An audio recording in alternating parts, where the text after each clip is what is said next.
Ние сме момичета. Ние сме жени. Ние искаме един ден да имаме деца. И ние искаме да имаме здраво бъдеще. 2 от 5 жени с диабет са в детородна възраст. 1 от 7 бременности са засегнати от гестационен диабет. Момичетата и жените имат ключова роля в създаването на навици за здравословен живот, а също така и за подобряването на здравето и благосъстоянието на бъдещите поколения. Искаме да разберем как точно може да направим това.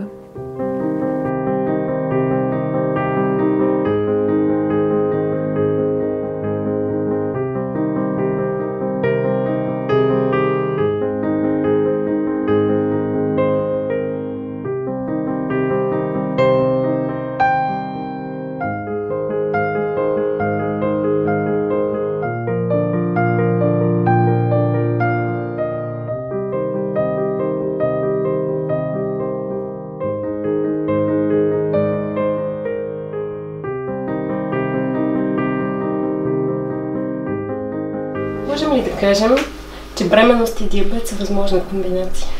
Да, определено. И физически, и психически.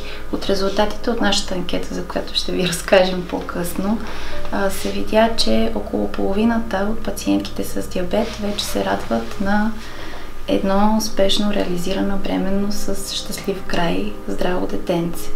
Около 30% от тях са с втора бременност, а малка част от нашите изследвани пациентки са в момента бременни с втора бременност, така че мисля, че това е едно абсолютно възможно начинание за една жена с диабет. И хубавото е, че сме хванали изследваните пациентки в един такъв наситен момент в техния живот, за да могат ясно да дадат отговори на въпросите. От резултатите от анкетата, как най-често самите жени с диабет определят това предизвикателство за организма на една жена с диабет? Много са, отговорите са наистина много различни и много смесени и понякога могат да изглеждат негативни, но всъщност крият много позитивизъм.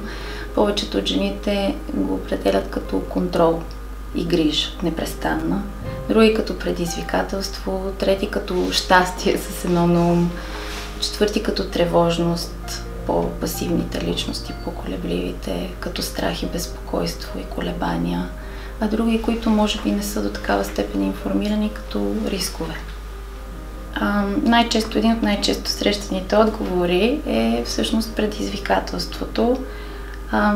Аз лично мисля, че те го определят така, тъй като това са едни пациентки с доста богат личностен потенциал, с изградени стратегии за справяне и те го наричат предизвикателство от гледна точка на това, че трябва да направиш определено нещо, за да стигнеш до положителен резултат. Но картината на тази бременност е доста по-стресогенна от една обикновена и има точни, ясни стресови моменти, пред които те трябва всъщност да се изправят, да се предизвикат.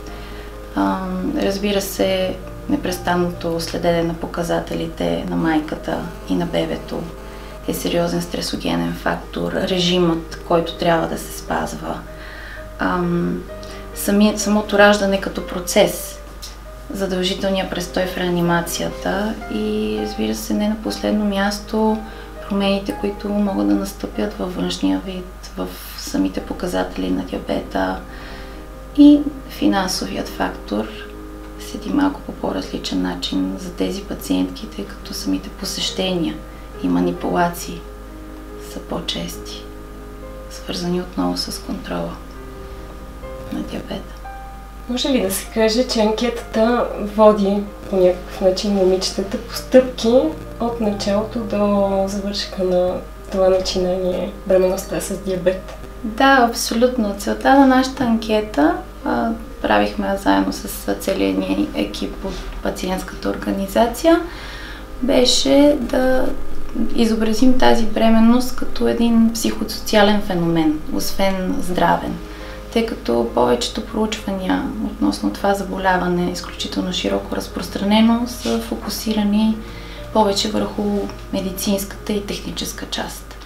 Оказа се, че тези жени имат огромна нужда да говорят за заболяването си, за бременността си, но с големи трудности дефинират точните си страхове и притеснения. И затова направихме една доста така всеобхватна анкета и поставихме жената в контекста и не само в диабета, ами малко извън него. И в ролята и на жена, на съпруга, на работеща. Анкетата започва, разбира се, с самата степен на информираност на жената, с нейната здравна култура. Нали, откъде се информира, защо се информира оттам. След това минава акцентите върху плана и подготовката за бременност. Каква е нагласата за бременност? От една страна емоционална, от една страна рационална. Доминира страха и неизвестността при момичетата, които не са раждали. При тези, които вече са минали по този път, към момента да ми доминира едно така спокойствие, но и недоволство от получената информация по време на този период. След това преминаваме към самото влияние на диабета в живота на жените, като го разделяме на емоционална и физиологична част, тъй като те са доста различни. Понякога много от тези пациентки чисто физически изглеждат много мобилизирани и много успешни, а всъщност в тяхното емоционално така тлее на витална тъга. Бяха формулирани въпросите по анкетата? Да, сега ще ви разкажа повече за анкетата. Решихме да си направим 2 контролни групи, за да можем да сравним все пак очакванията с реалността. Първата ни контролна група беше, целева група, беше нераждали жени. Втората, жени вече с реализирана бременност и раждане. Това са, как да кажа, градски жени, които водят активен начин на живот и са на възраст между 20 и 46 години. Въпросите бяха формулирани на базата на интервюта с някои от пациентките, с поделяне на техния опит и проучвания всъщност.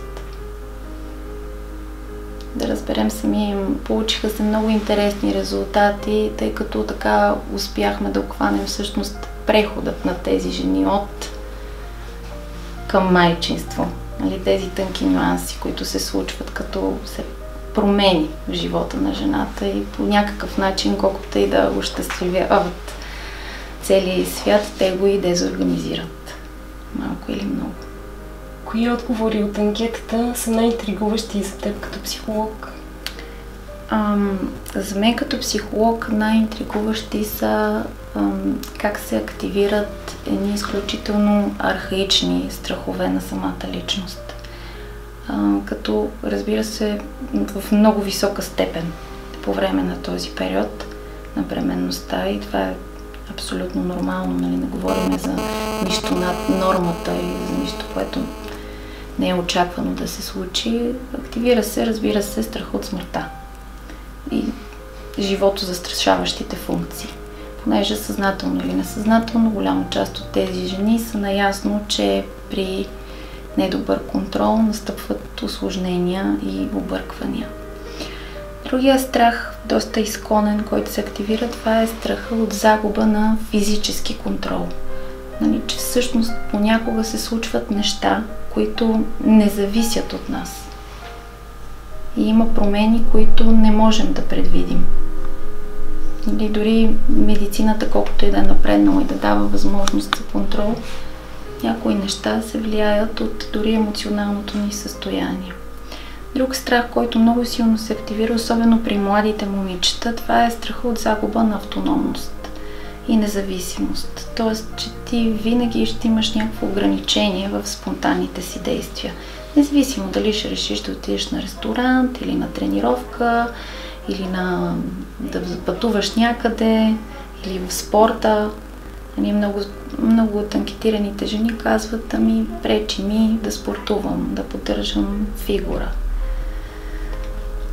Другото, което беше изключително интригуващо за мен като психолог, е рязката и динамична емоционална палитра, която се мени наистина много скорострелно и ти трябва да имаш много изработени, добре, стабилни защити на личността, за да се справиш с това.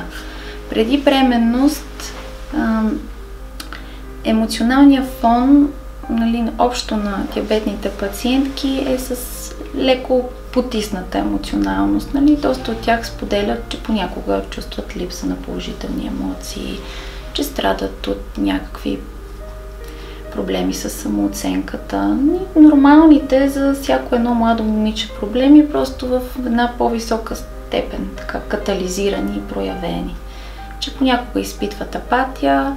Общо взето, доминантата е потисната и вяла. След това, по време на бременност, настъпва една цялостна мобилизация на личността.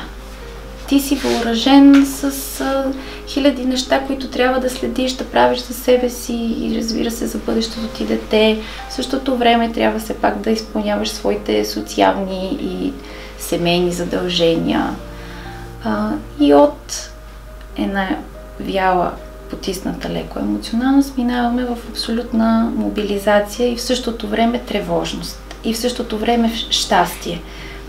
От това, че все пак бременността вече е на лице. Нали? Разбирате за каква бърза смяна на емоции говорим. След това, когато се роди бебето, сменя се с друга емоционална палитра. Много често настъпва свръхтревожност за бебето и неговите показатели.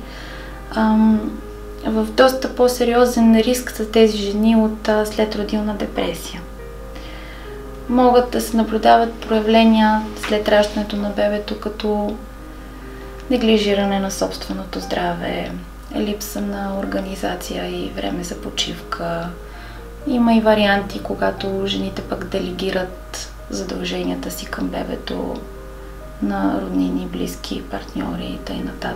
Чувстват се по-разгневени. И това е цялата тази динамика, един огромен разход всъщност на психична енергия, и който трябва да бъде запълнен и възстановен по някакъв начин.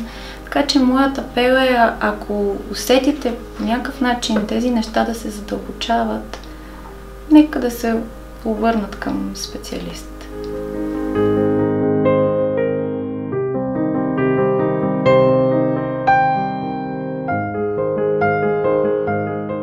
Професор Танкова, какво означава да се планира бременността?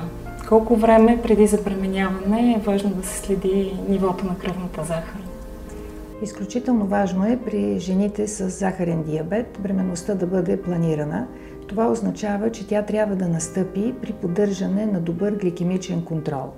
Гликираният хемоглобин и стойностите на кръвната захар трябва да са много близки до стойностите на жени, които нямат диабет. При планирането на бременността, жените, които са на лечение с инсулин, трябва да продължат съответната терапия, но трябва да се стремят към поддържане на един добър гликемичен контрол. Тези, които не са на инсулин, които провеждат лечение с перорални и инжекционни неинсулинови средства, трябва да преустановят тази терапия и да преминат на лечение с инсулин. Освен това, при планирането на бременността е необходимо да се направи един сериозен контрол на наличните усложнения на заболяването. Това показва, че при наличие на желание за бременност, необходимостта тя да бъде планирана трябва да стане от жената с диабет съвместно с нейният лекуващ екип, съответно с лекаря ендокринолог, разбира се и с акушер-гинеколога, който я наблюдава. Един важен въпрос за бременните жени. Как се променят инсулиновите нужди по време на бременността и след раждането? Бременността е един сериозен период от живота на жената и в рамките на бременността настъпват различни хормонални промени, които дават отражение и върху нуждите от инсулин. В началото на бременността инсулиновите нужди могат дори в известна степен да намалеят, но с напредване на бременността нуждите се увеличават. което означава, че по време на бременността е необходим много стриктен контрол на кръвната захар и съобразяване и адаптиране на инсулиновите дози според нивото на кръвната захар. Именно поради това и жените с диабет по време на бременност получават 1100 тест лентички за изследване на кръвната захар, за да могат по няколко пъти на ден да контролират нивото на кръвната захар и съобразно на това да коригират, да увеличават, да намаляват дозите на инсулин. Имат ли място съвременните технологии в контрола на кръвната захар по време на бременност? Този въпрос за технологиите е наистина доста интересен, тъй като технологиите навлязоха в захарния диабет през последното десетилетие. Казах вече по повод на необходимостта от провеждане на чест самоконтрол на кръвната захар, тъй като трябва да сме наясно каква е кръвната захар, за да можем да адаптираме и дозите на инсулина съобразно нея. Освен обаче този обичаен начин за следене на кръвната захар с глюкомер, с тест ленти, има и други съвременни възможности. Това са системи за продължително мониториране на нивото на кръвната захар. Най-популярно те се наричат сензори. Тези сензори ги има вече и у нас и дават възможност на жените с диабет по време на бременност да контролират кръвната захар много по-често и това им гарантира, разбира се, един по-добър гликемичен контрол. По време на бременност лечението на диабета би трябвало да бъде само с инсулин, което може да стане с обичайните писалки, с съответните инсулинови аналози. И тук обаче имаме навлизане на технологиите през последните години и това е лечението с инсулинови помпи, които е много добре, че в България вече една година се реимбурсират от Националната здравноосигурителна каса. Така че жени, които планират бременност или които са бременни и които не могат с обичайните средства да постигнат добър гликемичен контрол, който е абсолютно необходим по време на бременността, могат да преминат на лечение с инсулинови помпи. Един въпрос, който притеснява много от бъдещите майки с диабет. Какъв е рискът за бебето да развие захарен диабет? Това наистина е един много сериозен въпрос, който след раждането или още при планирането на бременността и по време на бременността ангажира мисълта на жените, на техните семейства, дали след като те вече имат диабет, детето също ще придобие това заболяване или ще му бъде пренесено това заболяване. Тук трябва да ги успокоя, че рискът за развитие на диабет при деца на майки с диабет е от порядъка на 2 до 4%, което е много сходно с риска на общата популация, така че не трябва да се притесняват и не трябва да изпадат в една такава ситуация на непрекъснато мерене на кръвната захар на бебето след раждането, след това в ранните години. Разбира се, трябва да се провеждат периодични изследвания, както при всички останали, но това не трябва да се превръща в някакво сериозно бреме за жените с диабет. Професор Танкова, какви са вашите препоръки към бъдещите майки за постигането на успешен завършек на бременността и раждането на здраво бебе? Жените с захарен диабет могат успешно да забременяват, така както и тези, които нямат захарен диабет, но трябва да полагат съответни грижи за заболяването си и на тях ние трябва да гледаме като на нормални бременни жени, а не жени обречени поради това, че имат захарен диабет. Изключително важно е бременността да бъде планирана, тя да настъпи при поддържане на добър гликемичен контрол. Т.е. при желание за бременност трябва да се положат усилия стойностите на гликирания хемоглобин и кръвната захар да бъдат в едни нормални граници. Такива нормални стойности на кръвната захар и гликирания хемоглобин трябва да се поддържат и по време на цялата бременност, за да можем да гарантираме един добър изход и за майката, и за бебето в края на бременността. По време на бременност трябва да се провежда задължително лечение само с инсулин. Това може да стане с обичайните инсулинови инжекции в интензифицирана схема с инсулинови аналози. Може, разбира се, да стане и с инсулинови помпи. Необходим е стриктен самоконтрол на кръвната захар по няколко пъти на ден, което ще гарантира адекватно адаптиране на дозите на инсулина и постигане на добър гликемичен контрол. Бременността при жена с диабет е едно сериозно предизвикателство, което крие известни рискове и за майката, и за плода, но при полагане на съответни грижи за заболяването, в което трябва да участва както жената с диабет, така и лекуващият медицински екип, всички тези проблеми биха могли да бъдат преодолени и да имаме един много благоприятен изход от бременността. Доктор Атанасова, екип от какви специалисти е необходим, за да подсигурим една успешна и безпрепятствена бременност с диабет? Бременността с диабет трябва да бъде паралелно следена, едновременно от ендокринолог, диетолог и акушер-гинеколог, като много важно е тя да бъде планирана. Не бива да се допуска непланирана бременност при пациентките с диабет, тъй като преконцепционно, т.е. преди забременяване, метаболитният контрол преди забременяването е изключително важен, за да се, от една страна да се намалят рисковете за майката, за плода, за новороденото. А отделно и в световен мащаб върви проучвания, че вътреутробният живот е важен за настъпването на социално значими заболявания като артериална хипертония, затлъстяване и метаболитен синдром като цяло. Така че паралелното и доброто плануване при добър метаболитен контрол е изключителна важност за тези пациентки.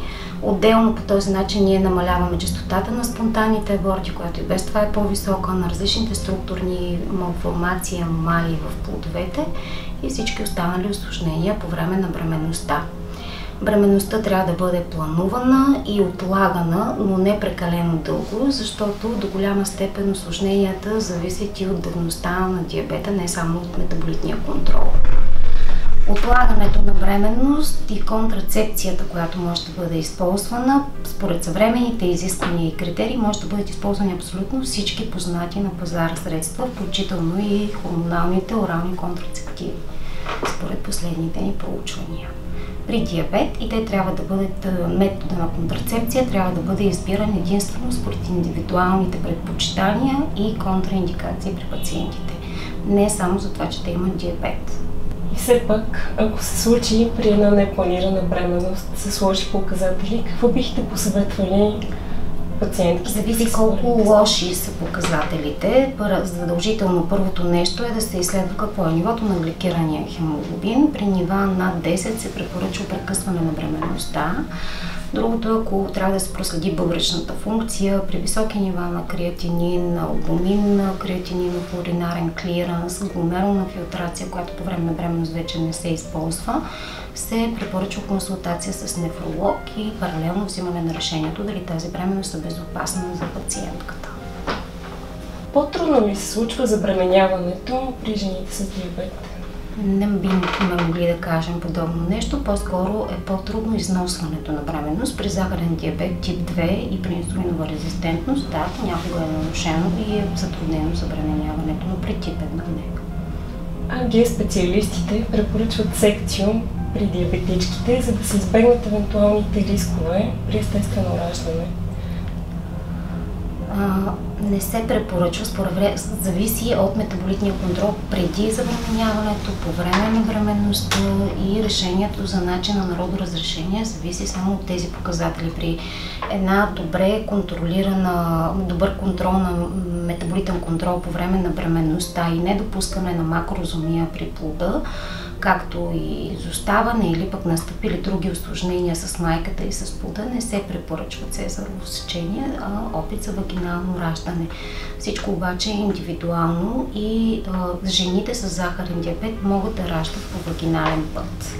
Така че всичко зависи от преконцепционният контрол и от контрола по време на самата бременност. Още един въпрос, който вълнува жените, които планират забременяване. Кои са медицинските изследвания и ултразвукови диагностики, които е препоръчително да се правят по време на бременността? Още при диагностицирането, както казах, е много по-висока честотата от 4 до 8, а според някои автори и 10 пъти е по-висока честотата на структурните аномалии при плода, т.е. 11-13 седмица, 18 и 20 седмица трябва да се прави щателно, внимателно изследване от високо специализиран специалист по фетална морфология, тъй като 2/3 от аномалиите и дефектите засягат сърдечно-съдовата система, вродени сърдечни малформации, централната нервна система, се препоръчва след 20-та седмица да бъде направена ефетална ехокардиография при тези пациентки. Като други основни изследвания, задължително още в началото, ако пациентката няма последните 3 месеца направена изследване на ретината за диабетна ретинопатия, се прави. При наличие на определени изменения 16-та седмица, 20-та се препоръчва ново изследване, а ако няма такива изменения, в 28-та всеки в началото още изследва на пациентките за протеинурия и каква дали няма диабетна нефропатия в случая, и ежемесечен контрол също прилагаме при тези пациентки. След което ултразвук трябва да се проследяват и темповете на нарастване на плодовете, тъй като при липсата на добър метаболитен контрол наблюдаваме макросомия или плодове, които са с тегло над 90-я персентил за съответната гестационна възраст, както и количеството на околоплодна течност. При пациентките с диабет, които имат микро- или макроваскуларни усложнения, е много по-висока честотата на забавените темпове на нарастване на плода или интраутеринна растежна ретардация, която също трябва да бъде добре проследявана и контролирана, паралелно с доплерово изследване на майчино-феталното кръвообращение и на самото фетално кръвообращение и проследяване. Тоест, ултразвуковите прегледи, които се налагат да бъдат малко по-чести при някакви отклонения. В противен случай, освен феталната ехокардиография, останалите са както при останалите бременни пациентки. В 36-та седмица ежемесечно обаче задължително се прави скрининг за инфекции вагинални или на отделителната система, на пикошните пътища. Задължително се правят скрининг и е добре всеки месец да бъде изследвано урината за протеинурия, както и цялата параклиника, биохимия, тъй като е много по-висока и честотата на прееклампсия и на хипертензивните усложнения по време на бременността. Те също са по-чести и по тази причина трябва много стриктно да ги следим тяхното настъпване. Често ли се налага болничен престой на бременните с диабет?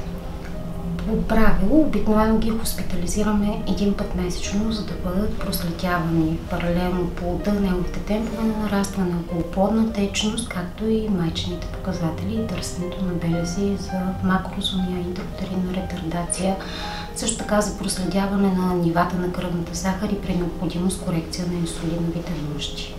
Какви са рисковете за бебето? До голяма степен всички пациенти трябва да бъдат предупредени, че дори при добър контрол, дори преди бременността, по време на бременността съществуват рискове. Т.е. ние ги намаляваме, но те не могат да бъдат елиминирани рисковете. При бременните с диабет е много високо раждането на мъртъв плод или внезапната смърт след раждането. Разбира се, това зависи до голяма степен и от метаболитният контрол, от давността на диабета. Важното е да знаем, че тези пациентки трябва да бъдат наблюдавани и да бъдат насочвани за раждане единствено в клиники, които и в болници, които могат да осигурят 24-часово интензивно неонатологично наблюдение.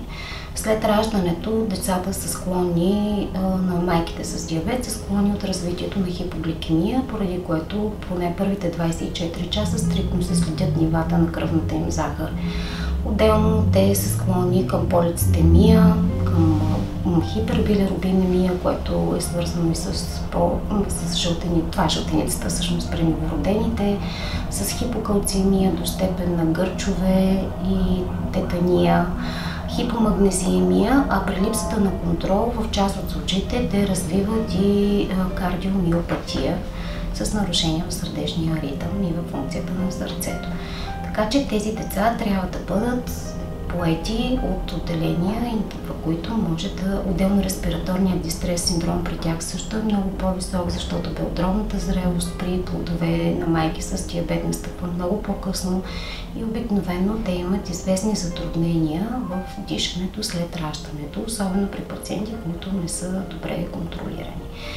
Какви ще бъдат и каква ще е честотата на тези усложнения, изключително много зависи от метаболитния контрол по време на цялата бременност и по време на самото раждане, като проучванията показват, че ако се поддържат нормални кръвнозахарни нива по време на самото раждане, нормални се има предвид между 4 и 7, тогава рискът от настъпване на неонатална хипогликемия намалява значително. Така че това е изключително важно да имаме добро неонатологично звено при пациентките, когато родоразрешаваме тези пациентки. Отделно, когато се налага по една или друга причина предтерминно раждане, в единия случай поради спонтанно тръгнало предтерминно раждане, в другите случаи поради настъпили усложнения при майката, плода, тогава се налага ятрогенно да прекъснем бременността по-рано. Трябва да се напомни, и да се знае, че биха могли да бъдат направени едни инжекции за подобряване на белодробната зрялост на плода, но тогава те променят нивата на кръвната захар и увеличават малко нуждата от инсулин. Докато се провежда тази профилактика, трябва да се следят по-стриктно кръвнозахарните нива, но тя би могла да бъде направена.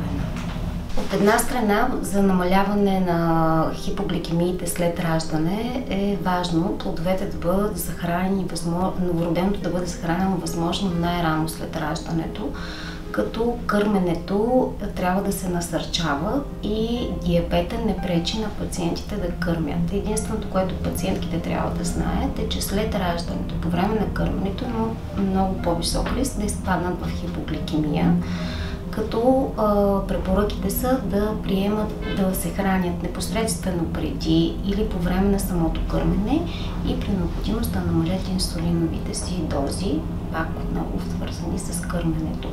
Кърменето от една страна променя и подобрява липидният им статус, от една страна спомага за по-бързото възстановяване на теглото и от друга проучванията показват, че намалява риска от възникване на социално значимите заболявания, за които говорихме в началото, артериална хипертония, затлъстяване, метаболитен синдром и нарушения във въглехидратния толеранс на новороденото в пубертетна възраст.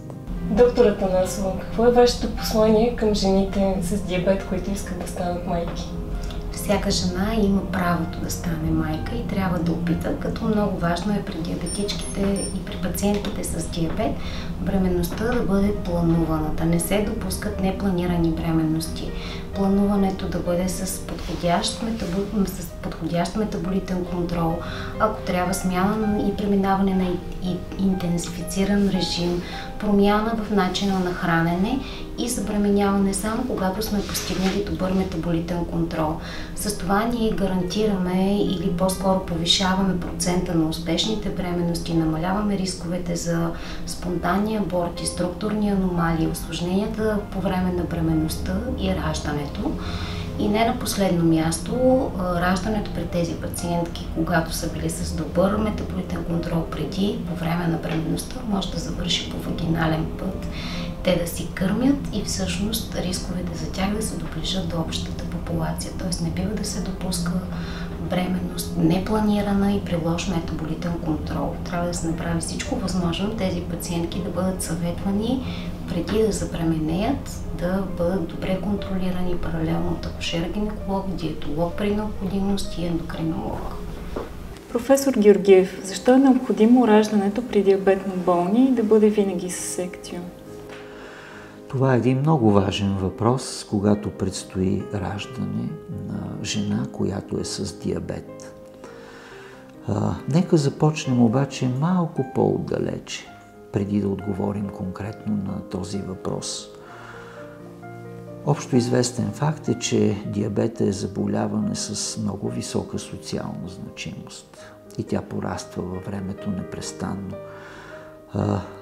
Ако дадеме някои данни от световната статистика, се счита, че около 1,6 милиона жени в света в момента са с диабет и визирам по този начин жените, които са в детородна възраст. Ние говорим именно за тях.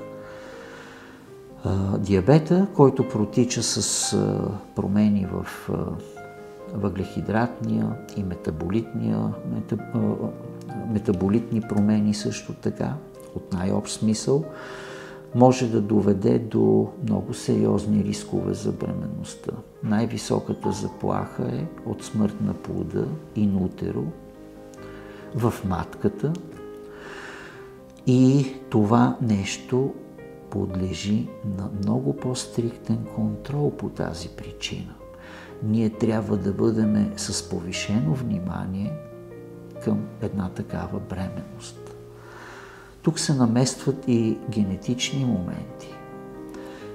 Генетична предразположеност към това заболяване и наличните промени в метаболизма, най-общо казано, водят до висок процент на застрашеност на плода.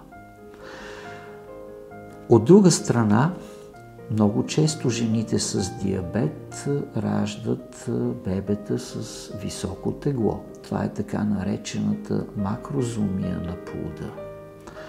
И тук има един конкретен момент. Това е наличието при такива едри плодове на раменен пояс с по-голям диаметър от диаметъра на главата.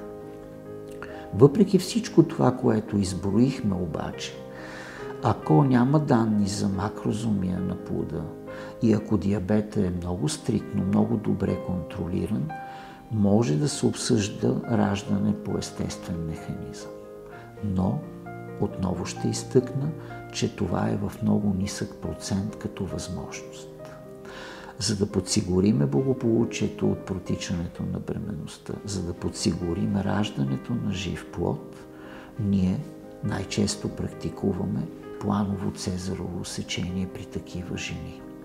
И нещо повече, те се приемат в специализирано болнично заведение доста по-рано от термина, за да може да се упражни стриктен контрол както върху състоянието на плода, така и върху състоянието на майката по отношение на нейното заболяване.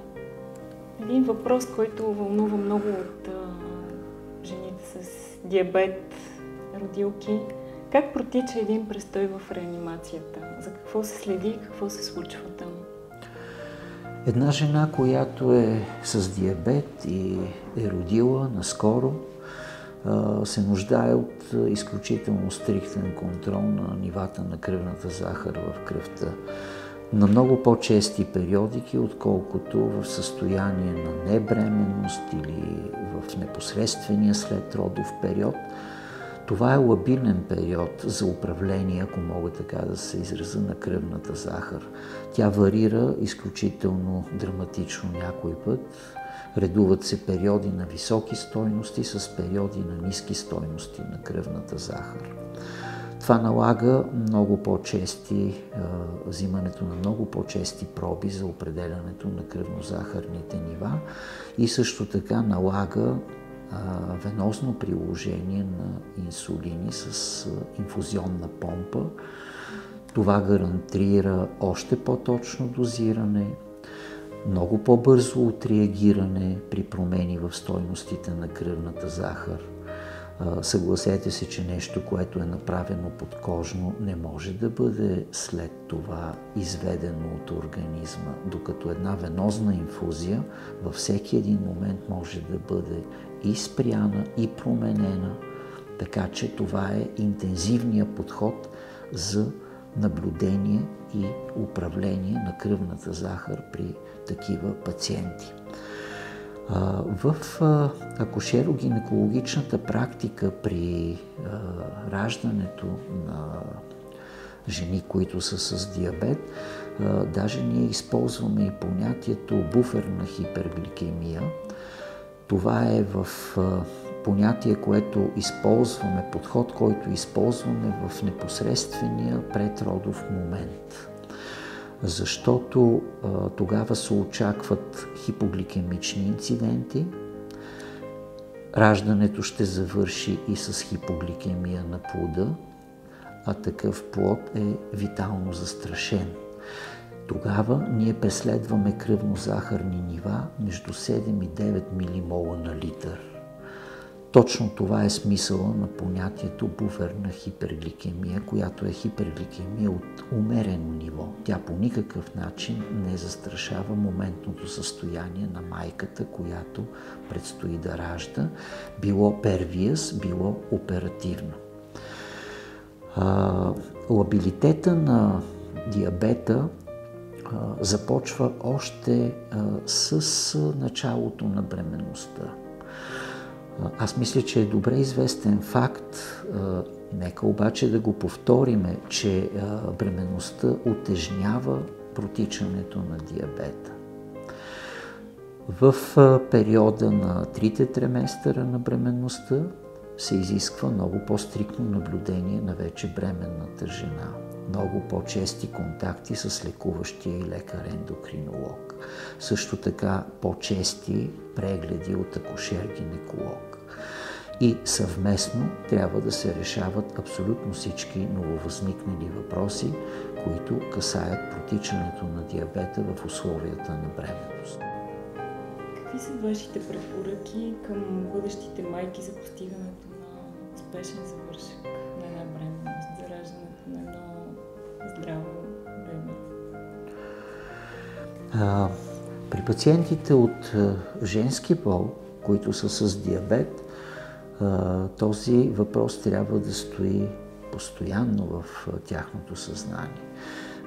По същия начин трябва да стои този въпрос и в съзнанието на лекарите, които поемат пациент с диабет, защото се очаква, че ще настъпи детеродна възраст и непременно този въпрос ще бъде поставен.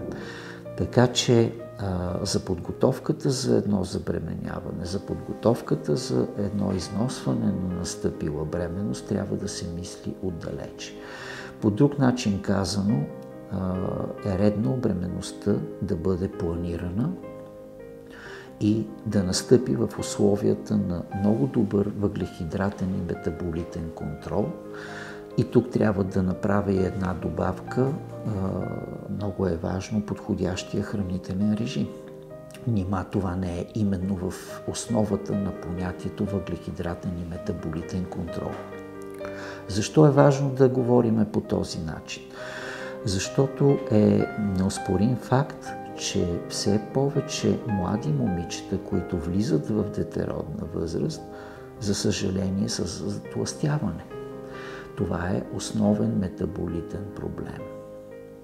При предстоящи намерения за забременяване, износване на бременността и завършване на бременността с раждането на живо и здраво дете. Така че проблемът за тлъстяване тук се отразява много тежко. Основните причини са ясни: намалената физическа активност, неправилното хранене, неподходящите храни. Веднъж по отношение на диабета по принцип и втори път по отношение на една настъпила бременност. Така че, отново повтарям, по този въпрос трябва да се мисли много отдалече. Редно е една жена, която е решила, че ще има дете, да направи точно такъв контакт с лекар-ендокринолог и да започне един много стриктен контрол на диабета. Много стриктен контрол на диабета. Това означава през добре подбрани интервали от време да се контролират нивата на кръвната захар, на гликирания хемоглобин също така, да се следи водно-електролитния баланс.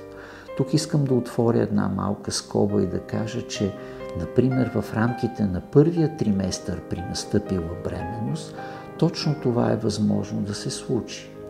Много често бременността в началните й срокове протича с симптоми като гадене и повръщане. Това в съчетание с неправилен хранителен режим ще доведе до водно-електролитен дисбаланс, който непременно ще утежни моментното състояние на диабета.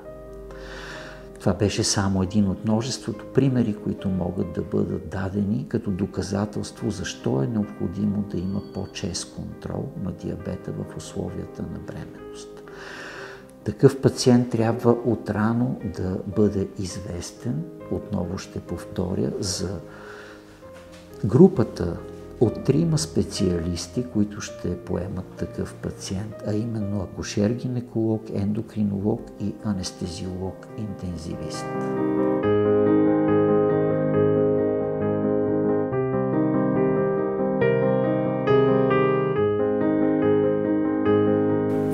Професор Константинова, какви са вашите препоръки към момичетата с диабет, бъдещи майки?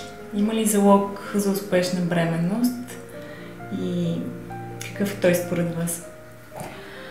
Момичетата с диабет не се различават от момичетата без диабет. Така че абсолютно да, всяко момиче с диабет би могло да създаде здраво дете, но има известни условия и условието е да бъде с отличен контрол. И това трябва да стане както преди забременяването, така и по време на цялата бременност. И разбира се, желателно е контролът да бъде отличен през целия живот на момиче с диабет, па и на момче. Но тук вече е много важно да бъде отличен контрола.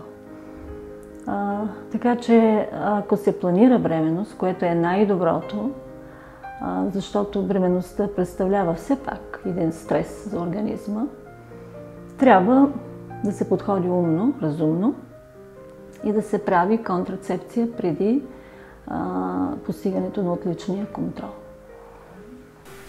С кого може една момиче с диабет да обсъди въпроса за контрацепция? Може да го обсъди с всеки лекар, който я лекува, както личния лекар, така и акушер-гинеколог би могло да бъде и, разбира се, и нейния ендокринолог. Но средствата за контрацепция не се различават от тези при другите жени и момичета. Важното да бъде сигурна контрацепцията до постигане на желания контрол. Т.е. гликираният хемоглобин да стане под 7 даже и по-ниско би могло да бъде. Срещате ли негативна реакция у младите ви пациентки към контрола на диабета и как им въздействате като лекар? Налага ли ви се понякога да влизате в ролята на психолог? Доста често. Поначало лекаря винаги трябва да бъде психолог. Но тук, когато става въпрос за момичета, подрастващи в тази много трудна възраст, е много важно да се разбират проблемите на пациентката, на семейството. Те идват от различни семейства.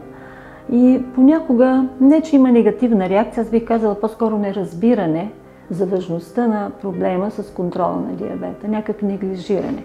Като че ли имат други приоритети някои от момичетата. Имам, разбира се, девойки чудесни, за които не се и налага някакви особени психологични подходи. Те просто знаят, че така трябва да бъде. Докато при други е много трудно. И аз бих казала, че това е зависимо от семейството, от възпитанието на детето. То трябва да бъде дисциплинирано, трябва да знае каква е целта му в живота въобще и оттам ще дойде и целите с диабета, да има добър контрол. В общи линии през последните години се оказва, че момчетата на същата възраст имат малко по-добър контрол от момичетата.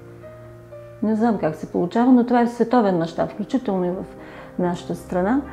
Тинейджърската възраст, тази на подрастващите, на пубертетните момичета, малко се разсеиват повече от момчетата, като че ли момчетата се стягат повече или обмяната е различна при момичета и при момчета. И при момчетата на възможността да изразходват повече енергия, те обичат повече спорт, може би това също е важно. Тоест, тук би следвало да знаят младите момичета с диабет, че трябва да поддържат едно много хубаво нормално тегло, което става с добър разчет на храната, на инсулиновата доза и ежедневен, умерен спорт, който да ги прави и щастливи, и по-здрави. Какво е нужно според вас да се направи за един плавен преход от медицинските грижи и контрол на дете с диабет към грижи и контрол за млад човек?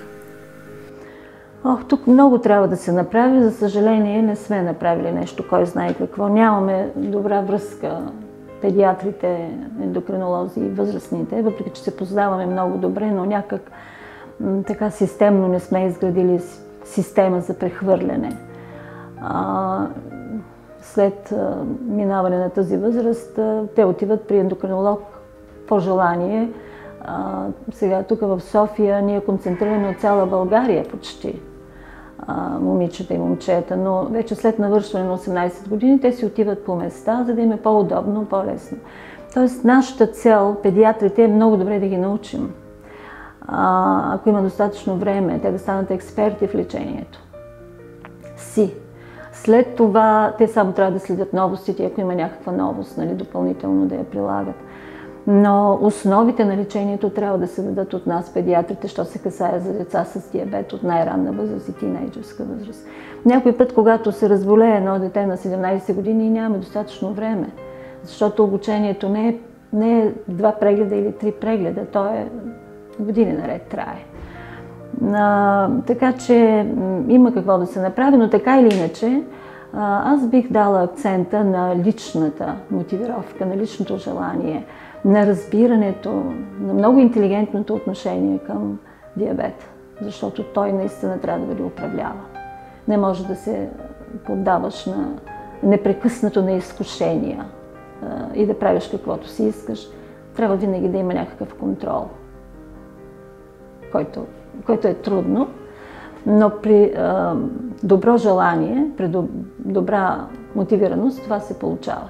Все пак не трябва да забравяме, че около 10% от нашите пациенти общо в България до 18 години с гликиран хемоглобин под 7. 10%. Това не е малка цифра. Значи може да стане, защото това е група от същите хора, които са и с гликиран хемоглобин над 10. Може. Но всичко е въпрос на индивидуален подход и много лично участие в контрол. Особено вече над 18 години. Абсолютно задължително е пациентът сам да отговаря за своя контрол. Професор Константинова, какво е мястото на новите технологии в контрола на диабета в днешно време? Огромно. Стига да бъде използвано правилно и стига да се разбира логиката на тези нови технологии, защото на този етап ние разполагаме с инсулинова помпа, чието консумативи, слава Богу, започнаха да бъдат изплащани от касата от 1 година вече, както за деца и възрастни, така и за бремени, което е много важно. Но сензорите все още не се заплащат от касата, то помпа и сензор вече дава много по-големи възможности за отличен контрол.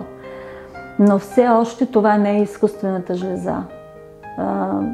Когато пациентката няма да мисли, или пациентът респективно няма да мисли, помпата ще дава толкова инсулин, колкото здравия панкреас.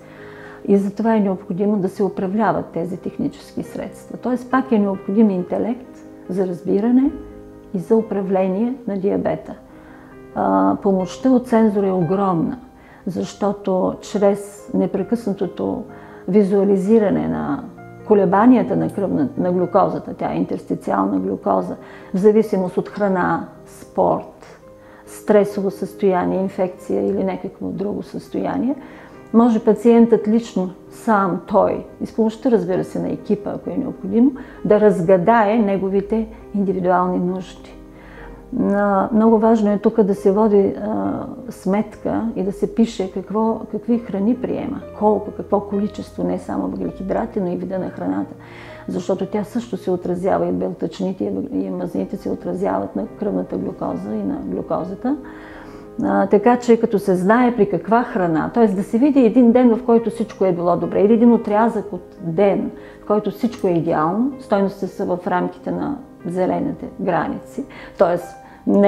не под 4 милимола и не над 10, а би могло да се снижи границата на сензора и до 8 да бъде, т.е. здрав човек както е. И може да се направи преценка какъв живот да води този човек, с каква храна, с какво натоварване. Така че това е много голяма полза. И аз съветвам момичетата, които желаят да забременеят, да започнат с сензор, дори и да са на писалки, не е нужно да са на помпа, ако нямат желание за инсулинова помпа, но поне да видят своите индивидуални нужди, да преценят как да живеят с този диабет и след това евентуално, когато подобрят контрола си, да забременеят. А по време на бременност най-доброто е помпа. Тя, между другото, помпата се изплаща от консумативите по време на бременността. Така че по-добро от помпа по време на бременност не бих казала, че има. И това нашите български момичета вече могат да го правят. Така че огромно влияние има това за раждане на здраво бебе. Но трябва да се полагат от усилия от страна на пациента. Не може без. Това е изключително важно. Всеки си отговаря за себе си и за поколението.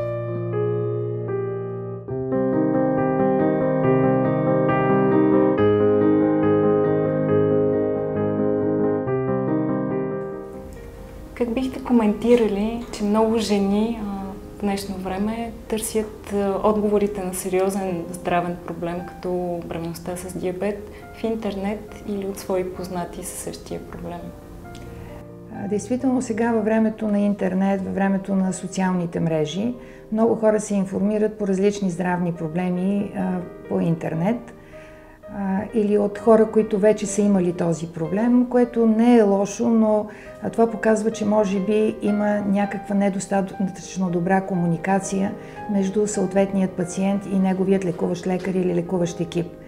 Именно поради това бих препоръчала всяка жена с диабет, която е в детородна възраст и дори още при подрастващите, задължително в процесите на обучение да бъде включена темата диабет и бременност. Обучението на жените с диабет трябва да е структурирано, трябва да включва всички основни проблеми на захарния диабет и този проблем не би трябвало да се пренебрегва. Вероятно, много пъти в забързаното ежедневие се пропуска коментарът по тази тема и ние вече разбираме, че жена с диабет има този проблем или има нужда от информация, когато вече е бременна и потърси нашата помощ. А бременността трябва да бъде планирана, това трябва да стане с наша помощ, но жената трябва да е информирана, че когато планира бременност, когато има идея, желание за бременност, трябва да обсъди този проблем, за да не стават някои неприятни изненади след това. Аз смятам, че това е абсолютно народопсихология и всеки един от нас е по-склонен да вярва на приятели и познати, отколкото да потърси, да попита лекари или специалисти в определените области. В България всеки разбира от всичко. Този въпрос е също много интересен и много актуален. Това е една съвременна тенденция, особено сред младите хора, сред младото поколение, да обменят информация предимно чрез интернет. Аз не искам да омаловажавам този източник на информация, но вече дългогодишната практика на общуването в подобни профили, в подобни програми и прочие, доказа, че изключително висок процент от информацията е неточна и невярна. Когато информацията е излъчена от специалист, да, и той присъства в този начин на комуникация със своето име и със своята позиция, отново казвам да, защо не? Но когато в такава комуникация не е включен специалист и нещата се предават от уста на уста, от пациент на пациент, преразказват се по видоизменени начини, интерпретират се дори погрешно, съгласете се, че конкретният пациент би могъл да бъде подведен и да стане повод този начин на комуникация за влошаване на неговото здравословно състояние. Всички медицински специалисти, както и пациентите с диабет, знаят много добре, че периодите на хипо- и хипергликемия са основните застрашаващи моменти. Много бързо могат да доведат един организъм до декомпенсация и до животозастрашаващо положение. Но не са само те. Диабета има множество други усложнения, които се развиват във времето, защото това е хронично заболяване. Тук трябва да споменем, например, очните нарушения, нарушенията на бъбречната функция, диабетната полиневропатия също така. Не може толкова сериозни неща да се обсъждат без участието на специалист и да бъдат препредавани между пациентите. още повече без участието на лекар един друг пациент да приема лечението на негов приятел или друг пациент с това заболяване. Това е напълно погрешно. Непременно лечението трябва да бъде назначено от съответни специалисти. По този начин ще се гарантира висок процент на успеваемост в лечението на това заболяване. Освен това, лекарите ще поемат и своята отговорност. Освен това, нещо много важно, ще се стабилизира отношението лекар-пациент. Аз считам, че в днешно време тези отношения са малко нарушени. Има какво да се желае по тези въпроси. За да има добри резултати в лечението на подобни заболявания, непременно трябва да има един чудесен колаборативен механизъм, подход между пациента и лекаря, който го лекува.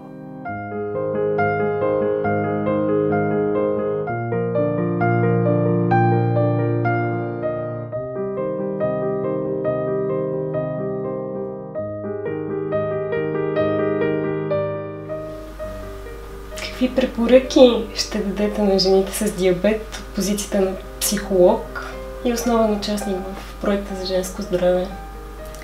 Ами аз бих започнала от, може би както и медицинските ми колеги, от подготовката и планирането на това решение наистина и всъщност от осигуряването на една ефективна, подкрепяща система в лицето на партньора и на лекарския екип, който ще следи тази бременност. И това го казвам не случайно, защото имаме един много интересен резултат. Когато сме задали въпроса планувате ли бременност, имаме 50% отговори да на нераждалите жени. И същото това, задали сме и друг отговор, наясно ли е вашия партньор с рисковете, с опасностите около тази бременност. И тези 50%, които са отговорили с радикално да, без страхове и колебания, мисля, че същите тези 50%, чието партньор седи зад тях, посещава все пак наясно знае какво се случва.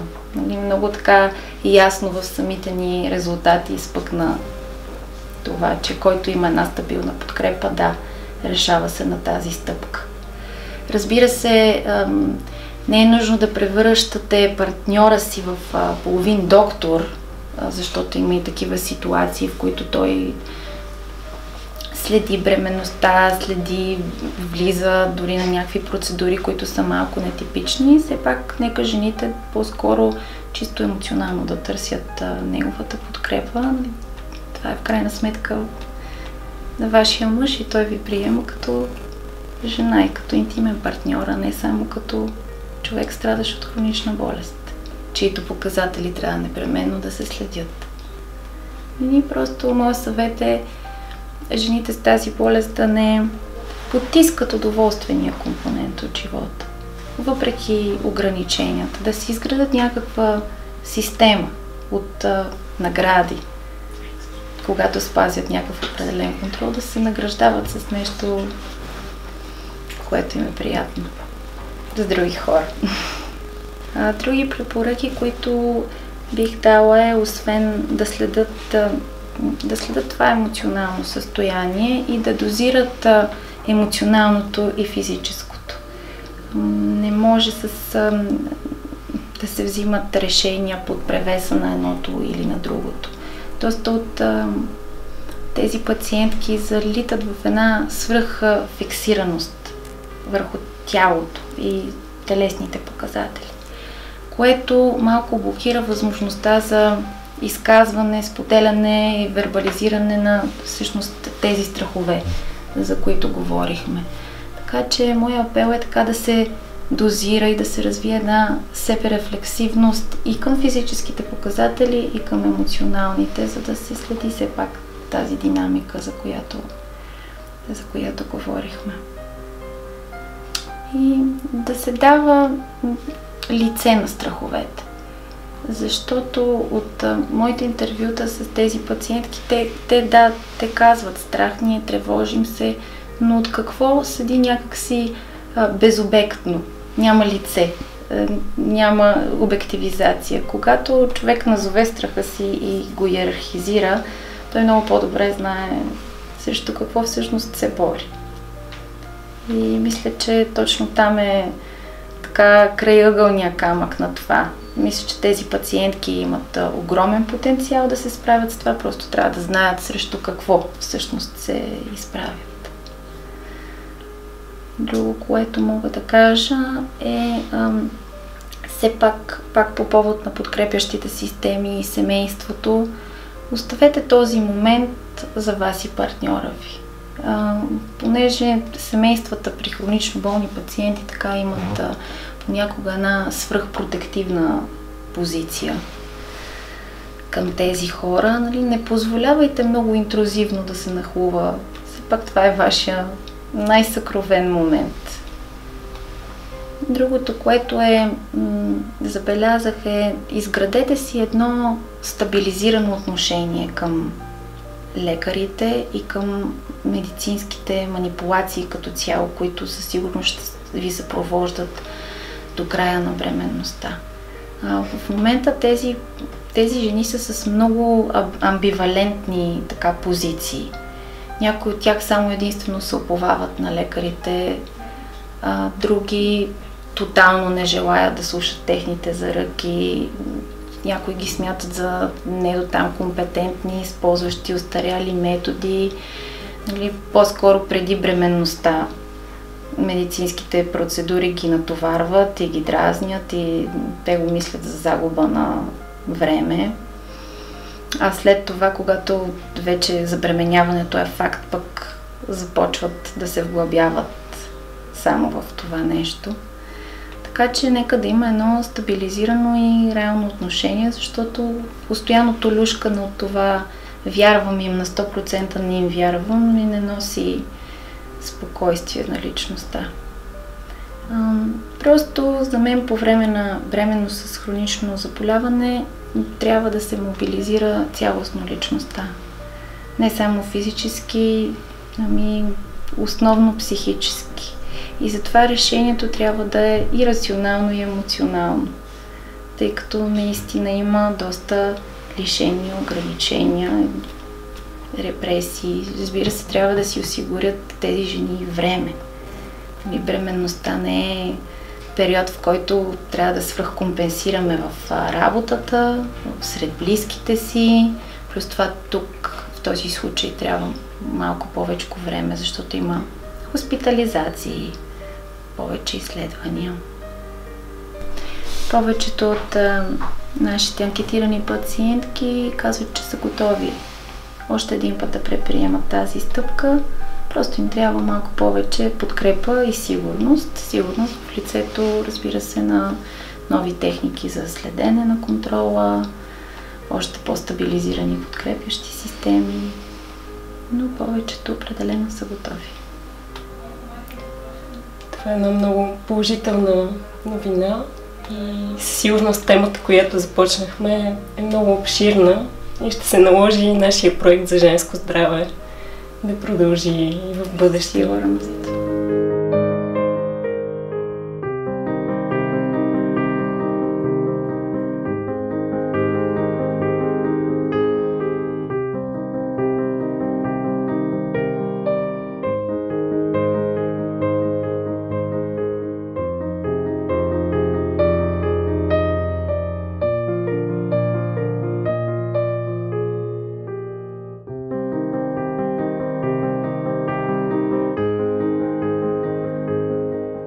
Професор Димитров, Българска асоциация Диабет е партньор с Националния център по обществено здраве и анализи в проекта Женско здраве в условията на диабет и бременност в условията на диабет. Навсякъде става дума за това, че жена с диабет трябва да планира бременността си задължително и след това да бъде проследявана от екип от специалисти. В някои страни казват нейният диабетен екип.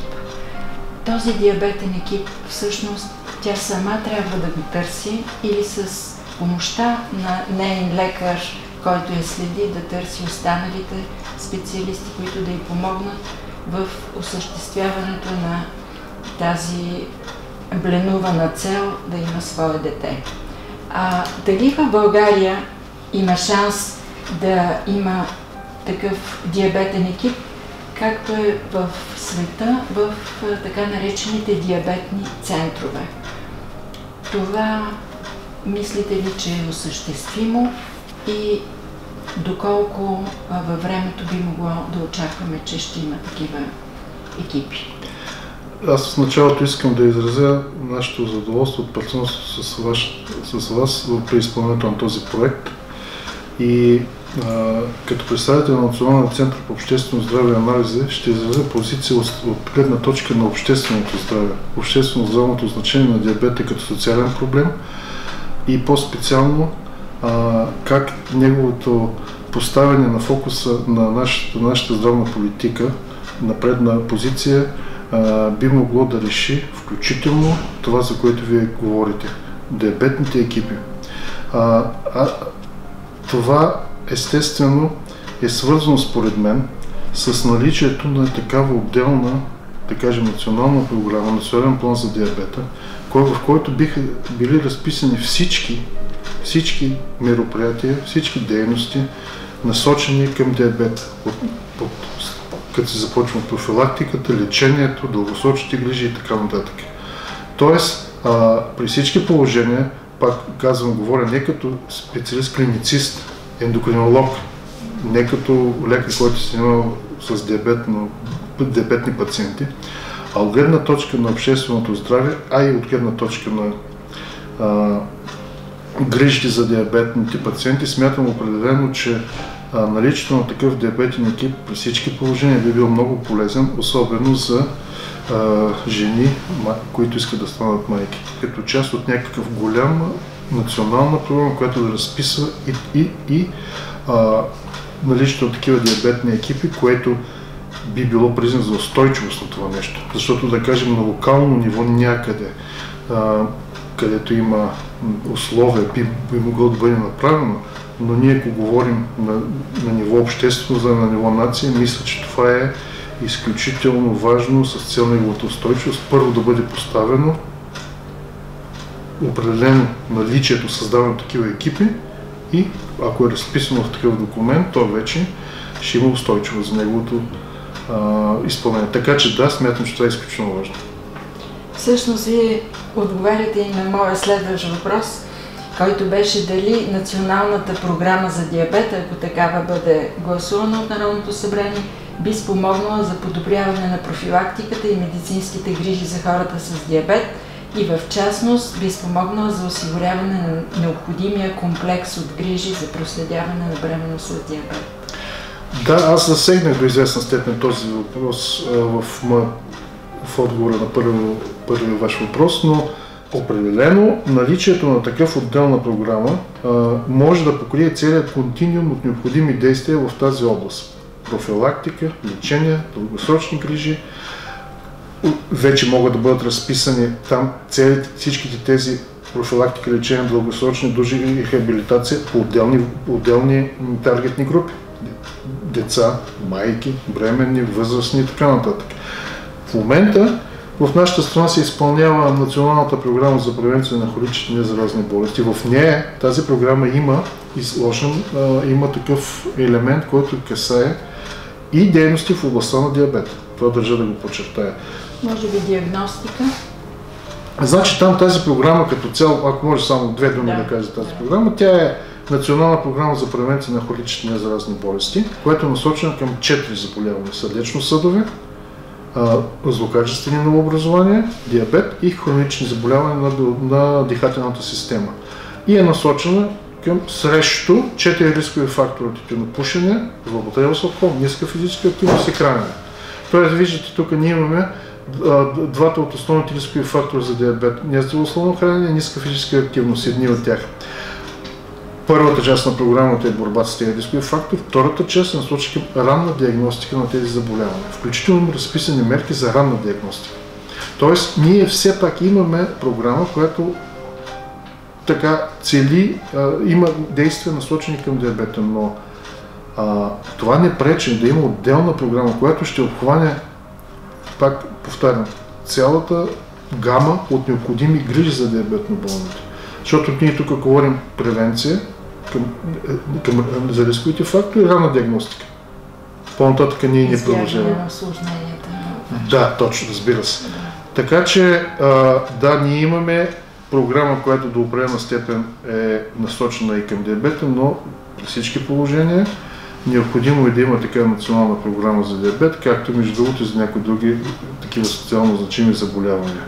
Това би било необходимо важно за нашата страна. И пак казвам, международният опит го показва. Участието в нашия този международен проект показва, че повечето страни имат така нареченото, пак да кажа, план, програма, но за диабет. И това създава една възможност за структуриран подход. Точно така, за структуриран подход, да. Имам още един труден въпрос. Подкрепите ли мнението, че изработването и поддържането на актуален диабетен регистър би подобрило проследяването и контрола на диабетното състояние с цел избягване на късните усложнения? Определено това е много важен елемент наличието на диабетен регистър. Тук държа да кажа, че има колеги, които имат определени действия в тази насока, направена база данни, така да кажем, за болни от диабет, но като диабет в истинския смисъл на думата, диабетен регистър, като диабетен регистър в истинския смисъл на думата, какво означава регистър? Полиция, поименен. Такъв в момента разработен с досие за всеки пациент, точно така, беше разработен от нашия център в рамките на изпълнението на проект по финансиране от Норвежкия финансов механизъм, точно национален регистър на пациентите с диабет. Той е разработен. В момента предстои, образно казано, обличането в нормативна база. Подготвя се такива нормативни документи и този регистър ще започне да действа. И когато той започне да действа, разбира се, това е изключително важно, тъй като в този регистър за всеки един пациент ще има информация всяко едно посещение при личен лекарен доктор. Какво лечение, какви усложнения, какви лечения на усложненията се предлагат. Аз тук съм подготвил една папка, която има цялото, може да се види какво съдържа, ще съдържа, регистърът е подготвен, когато започне да функционира. Изключително богата, важна информация, като това ще позволи да има наистина информация за... Ще позволи комплексния подход от различни специалисти. Точно така, разбира се, да. Той ще... се грижат за пациенти. Да, този регистър ще даде пълна представа първо за реалния брой диабетни пациенти в България. Сега ние имаме, разбира се, такива приблизителни данни, но знаете, че един регистър той е жив, точно така, да. Той е регистър, който непрекъснато се развива, поддържа се, нанасят се всички промени, които настъпват в лечението или в усложненията, или в които касаят определения пациент. Така че, да, и факта, че понеже този регистър ние го разработихме в рамките на проект, който партньори Министерството на здравеопазването, т.е. това е явно политика на нашето министерство, т.е. това не е ние сме решили да го разработим, явно има разбрано нуждата, има воля, да. Така че да, наличието на такъв регистър ще бъде много важно. Добра новина. Да.